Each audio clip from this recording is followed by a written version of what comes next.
I think for me, I was looking at the play field of like my career when I was making this album too, and I was like, okay, cool. I did Limbo, I did this hip hop album, I did the mixtapes where I dabbled into this. I did the Keitra duo collab project. Like for this was really for me, this album, and it really is my most personal thing I think I've ever gotten to work on, and I'm really happy for myself more than I am for like the world to hear it.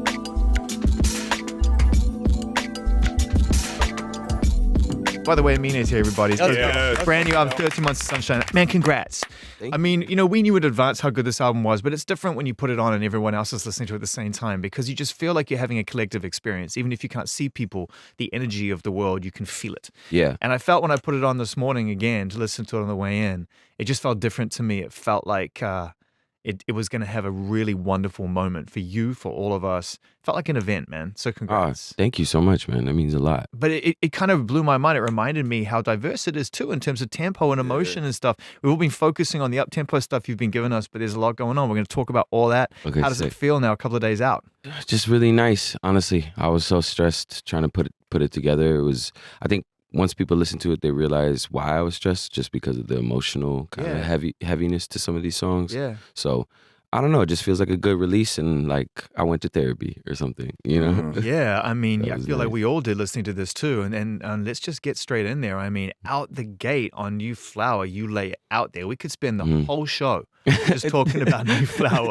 Dude, that means so much. I was like, should this be the intro? I don't know, but like, yeah. Dude, it's a hell of a life story. Thank you, dude. How long I were you appreciate that. sharing time in the Complex HQ? Oh, yeah, I for? mean, Complex wasn't paying me either. you guys have got a little support group going on. That's Yeah. so fire. I know. Yeah, I never told Big Sean that story where he like tipped me $20. Yeah, let's just get a little more granular with that. So you're out there getting Yeah. sandwiches. You working for Def Jam. You've been interning or whatever, figuring it out. And I was just figuring out because I didn't think like music would work out. Yeah, So yeah, I was just, I'm an African. I work hard, Yeah. So like I had a backup plan. I wasn't gonna just live in the stars. So yeah. I was getting sandwiches. I was getting paid in Subway cards. You know what I mean? Like that was the only way I. Cutting social I assets. was and shit. really eating plain rice, you know what I mean? Like I was struggling, and I remember being a tough time in my life where I was like, damn, like how can I like work a 9 to 5 and afford an apartment or Yeah. have kids? It was just like a stressful time in my life. Well, and you summed it up beautifully, man. I feel like you took inspiration from one of the greatest verses ever created on Elevators by Three Stacks. He talks about, if you don't move your feet, then I don't eat. So we like check and check. yeah, And you took and extended that beautifully by saying, if people don't like me, then I don't get a check, which means both my parents are staying in debt. mm-hmm. And that's a beautiful extension of that thought, which is a really important reminder that we think because you make music, yeah, A, you're automatically rich. yeah. B, you never have a right to complain about anything ever again. These are these are the misunderstandings and cliches of artists to the wider community. Yeah. I mean, yes. That you never grew up. Yeah. All that. Yeah. And then people don't realize how hard you have to work, the fact that money comes in slow, if at all. Yeah. And number three, you have just as much, if not more, to complain about because like you're backing yourself. You're not in the matrix with some kind of healthcare or some kind of support network, Yeah, and I almost kind of, I don't want to sound like a baby complaining about it on the record, so that's what kind of made me feel a little nervous about putting something like that out. Artists are with that. terrified of that. Just scared to tell your truth. I was genuinely terrified to talk about some of those things on a song, just because you're putting yourself out there. You don't know how it's going to be taken. Sometimes it's just nicer to just go crazy on a song. I think it's important though. I think it's important for fans to really like understand that like it's not all just like PJs and like bottle service. You know what I mean? Like it's just not what it is. Like no, don't get it is twisted. not. It is not. Especially if you have a family. Yeah, you know what I mean, yeah. or you have close friends from back home. I'm very family and friends oriented. So it's just the things I think about, just like all the people who depend on me. We were just talking about this with Cole from Dive, who he and his family are one of the many who lost their property in the fires earlier this I'm sorry year. to hear that. Yeah, I mean we all are, but I mean amazing. He's been incredible, and I've spoken to him on text, and we just spoke today on the show, and he was like, man, like my kids are very young, they're not thinking about that. We're going to get back to work. We're going to make music. We do shows. We're going to be a part of rebuilding, and that's it, right? And I think that. I don't know, man. I'm just going to make a statement here. I think that I think the art, the backbone of all musicians, is grossly underappreciated and undervalued. I I appreciate you saying that. That means a lot. Yeah. Can I ask you about one more thing in that song before we play it, Mm-hmm. which is I don't know the story, so only tell us as much as you want to extend. But, Yeah. but what happened on Sunset? That's like a story I feel like I can't even talk about. That was a lyric in a bar that was written for my sister. Yeah. And We can leave it at that. But yeah, it's just my friends. interesting. That hit home for a lot of people who know that story, who are close to my family and friends. Yeah. But it just makes me emotional to talk about it sometimes. Yeah, no, So, fair enough. And it's interesting, because you put things in songs and some of it's fair game and some of it needs to stay exactly where it is. And the beautiful thing about the music is you have it for what it means to you. We have it for what it means to us. 13 months to sunshine, that's right. You have no idea how real that is. That's right. As someone from Seattle, bruh. dude, I always forget you're from Seattle. Listen, That's so fire. man. First of all, let me say this too. Is he though? I'm from Seattle. 10 years. I've been gone for 10 years, but I'm from Seattle. People from Seattle really rep Seattle. Yeah. I know. So let me ask you I'd this. love to tease him about it though, man. Yeah. Was there ever a point when you're growing up in Portland when you're pursuing these dreams that you feel like you're going crazy because, living in LA and even going to New York to pursue the arts? To some people, it's like, yeah, I see it, but you got to think outside the box so much to live in those cities. Oh, yeah. To pursue it, especially the kind of music that you make. Like, there's like a Bay Area, West Coast through thread for a lot of cats from that area. Yeah. And for you to dive into the sounds, you've done albums with K Tronada, where you're at musically with this. Did you feel crazy at points? I definitely felt crazy. Are you crazy? Like, Yeah. like being from Portland, it just feels, sometimes it never felt like your dreams could ever come true. They call Portland sometimes the place where young people retire. Yeah. It's like wow. like our joke. Yeah. And it's so beautiful there, and there's so much talent there, but it never felt like I could ever make it out of there at times. It was just it's a gloomy city. You know what I mean? So making kind of the brighter music and the dance music that I do make was out of necessity for my personal self. Like I needed to make that kind of music in order to feel better, Especially in the hip hop space, because I was in the elevator the other day and there was a whole bunch of folks and we was leaving this little day party. Everyone's saying where it's from. One girl says, "I'm from Connecticut." Another girl goes, "Connecticut? Who's from Connecticut?" Like being so black people funny. from like Yeah, Seattle and Portland. Oh yeah, I get that all the time. Yeah. But that's why I always, like, when I first came in, I think a lot of people assumed I was from like Atlanta or LA or whatever, and I always say Portland because there's a huge community, Yeah, you know what I mean? Ping There's and all a huge that, community of black people over there, and it's unspoken for sometimes. So I'm gonna rep my city till the day Let's I talk die. a little bit about but misconceptions, because you came out when it finally did click and Caroline hit, and then of course that's 6 times platinum now. Congratulations, by the way. Oh, That thank song you, man. continues to grow, and it topped charts, and it became that kind of moment you hope you get to have at least one of those in your life, right? Yeah. But then the dust settles, you take a look around, it's like, well, how do people see me? Yeah. If they've only heard that one song or seen that one video, Yeah. which part of that do I want to take with me, and which part do I want to leave with that song and Yeah. not be that guy? Did it feel a little bit like that? For sure. I think for me, I was looking at the play field of like my career when I was making this album too, and I was like, okay, cool. I did Limbo. I did this hip hop album. I did the mixtapes where I dabbled into this. I did the K-Tra duo collab project. Like for this was really for me, this album, and it really is my most personal thing I think I've ever gotten to work on, and I'm really happy for myself more than I am for like the world to hear it. That's why it's going to happen for you, because it's such an authentic, genuine reflection of who you are. And by the way, whether you meant to or not, as Rick Rubin says, never change one note of music based on what anyone else will think about it. But the truth is, like, whether you meant to, and I know you didn't, your timing's perfect because the sun's coming out.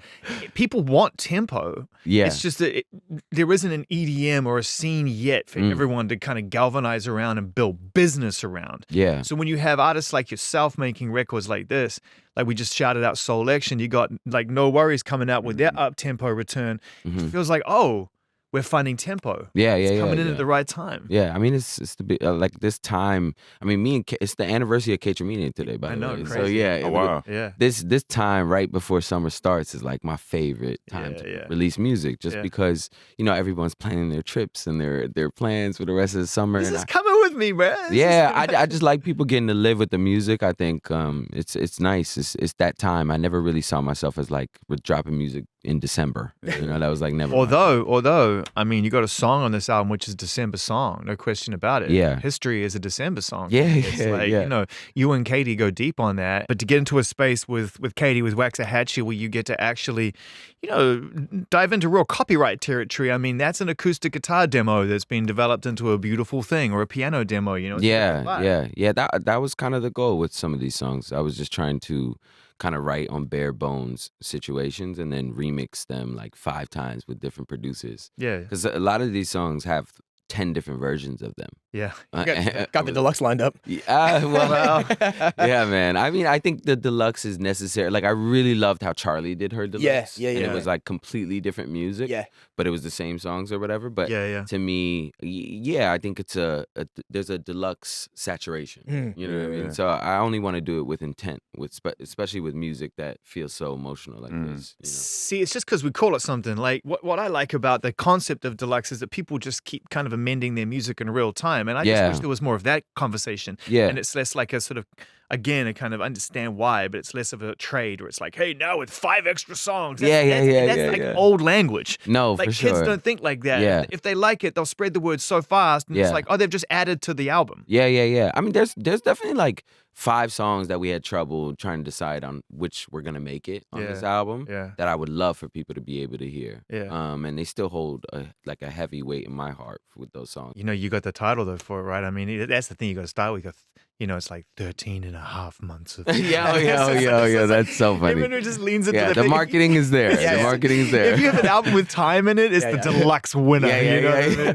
16. There you go, 17 months of it just keeps going. Well, I mean, we said 13 but put 16 songs on there. We were like, are people gonna think we're super stupid for like putting Someone 16? will. Someone did. But I haven't heard anyone say it yet, so it's all Someone good. thinks that. Yeah, hopefully. Someone's like, stupid, there's 16 songs on you should have put 13. Yo, what's up with you, man? Like, nah, that's how it is, man. You can't listen to them. we love Katie. Oh man, I mean, what was it about her? I feel like Birmingham and Portland does share a little bit of that ethos, right? Like the creative communities there are so vibrant, but it also does feel like fame in a traditional sense is kind of out of reach. What was it about Katie that kind of like, I don't know, connected with you emotionally, or in that's that place of vulnerability if you listen to that last track? There was this time, I think around this time last year, like May, I was listening to Right Back to It.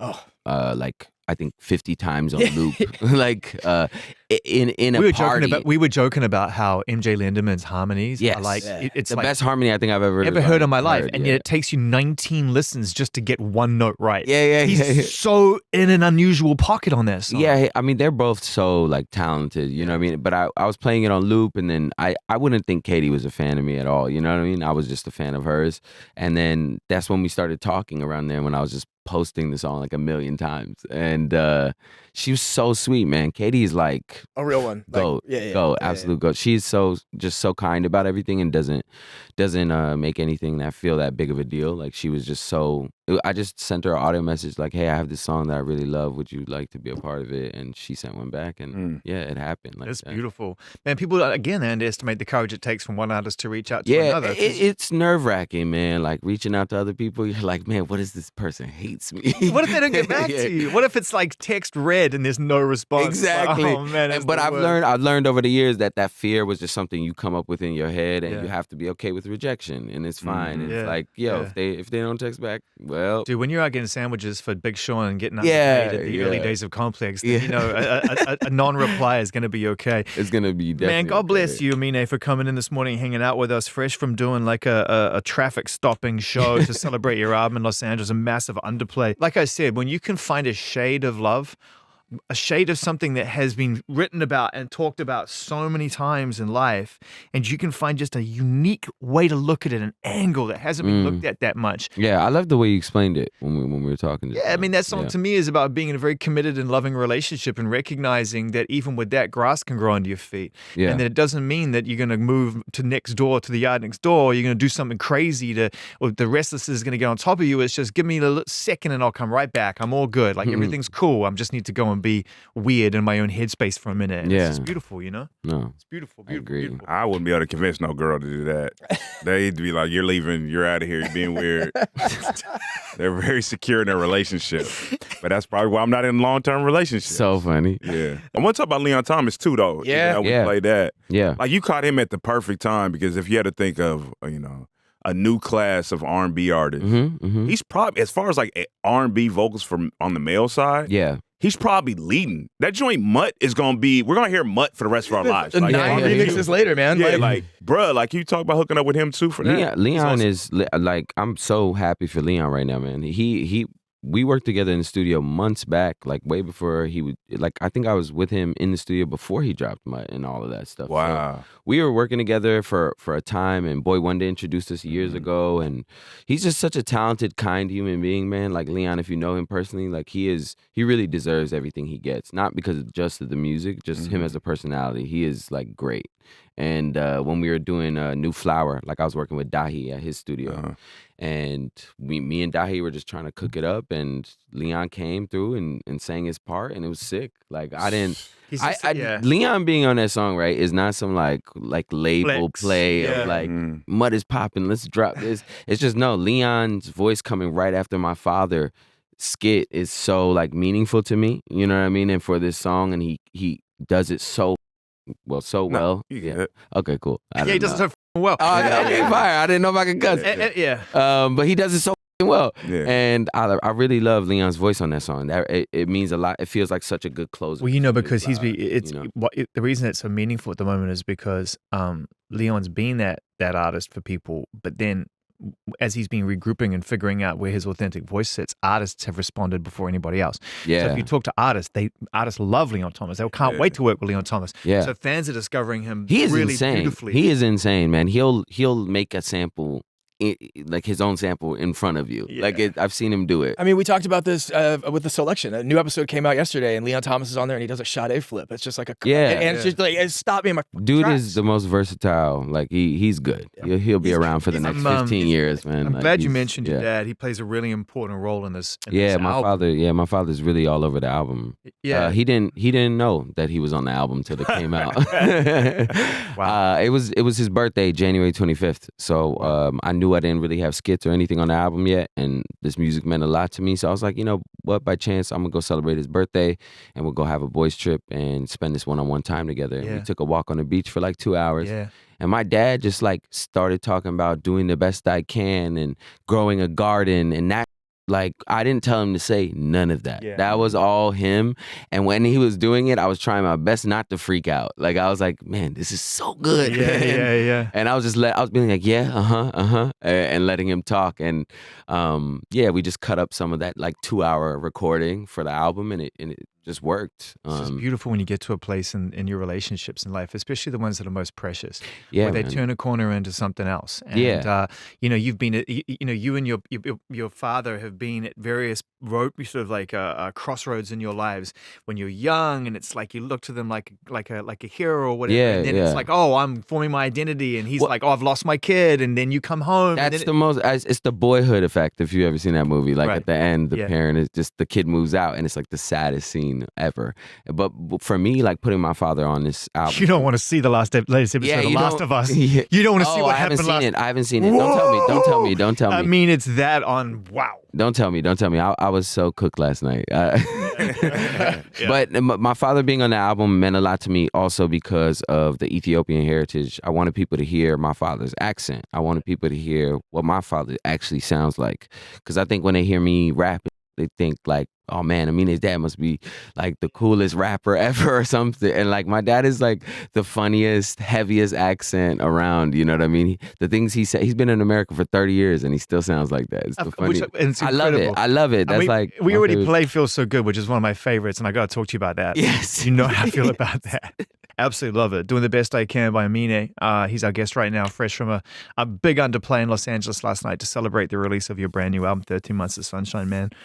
Cooked. Like, but you've cooked for us today, which we appreciate. Thank you being guys with for us. having me. This felt like it was only 2 minutes long. No, man. I mean, it I'm always kind of feels sad good. to leave. Yeah, it feels good with you every single time we get to spend time with you, but also extra special at this point, as we've acknowledged at various points in our conversation and the lead Yeah. up to this album. I really appreciate the questions. Really sweet. We love the album, and Yeah. you know, I met you back in 2016. You did. South by Southwest. Yes. Yeah. You rolled up to me and were like, "Hey, man, I got this song, Caroline." I was like, "I know that song. It's popping off," and you were like, "Yeah." And I'll never forget what you said to me. Do you remember what you said to me? No. What did You I said, say? you said to me, "Yeah, Caroline is great." And I'm really grateful for that song. It was just like a 45-second conversation. Yeah, Like, yeah. I'd just done a keynote, so I was like, No, this does sound like something I would say. and you were like, Caroline is great, but man, I just want you to know, like, I'm like a complete human, like a complete artist, and I have lots of things I want to make and lots of different things I want to do. Oh wow! I swear you said this to me. That's so fire. And you were I like, didn't know I so said I'm that. really glad, but I'm I'm happy I said that. You were like, I'm in this for happy I the said that. long run, bro. Yeah, So please yeah. don't just think of me as the Caroline guy. Yeah. That's what you said to me. No, that's and hard. Here you are, nearly 10 years later, Yeah. and you're not just the Caroline guy, man. You're not. You've gone on and you've proven that. So, No, I appreciate you that had so that. much. That being said, you are still the Caroline guy, man, and we have to. Yeah. No, that's fine. I get it. It's popping. I get it. But I mean, it's really just to take us back to that original conversation, man, because you have really gone on a journey and you've given us an enormous amount of great music, and I know now it will continue for a long time. Yeah, I appreciate that, man. That's a really good story. I didn't know I said that.